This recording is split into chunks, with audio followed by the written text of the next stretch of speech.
ఇప్పుడు ఈ కరకట్టు వాళ్ళే మీరు చూస్తా ఉన్నారు.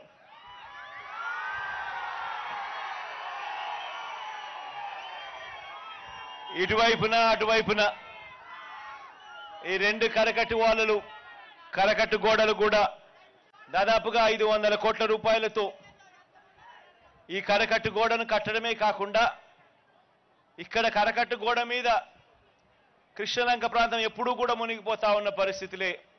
ఎప్పుడు వరదలు వచ్చినా కూడా ఇక్కడికి ప్రతి సంవత్సరం వరద వచ్చినప్పుడు వచ్చి ఇక్కడికి వచ్చి 4 మాటలు చెప్పే కార్యక్రమమే కానీ ఖచ్చితంగా ఈ ఏరియాకు ఈ గోడ కడితే ఇటువంటి పరిస్థితి రాదు, ఈ గోడ కట్టాలి అన్న ఆలోచన చేసిన పుణ్యం ఏ ఒక్కరూ చేయలేదు.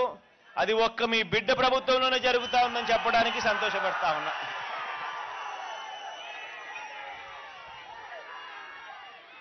కరకట్టు గోడ కట్టడమే కాకుండా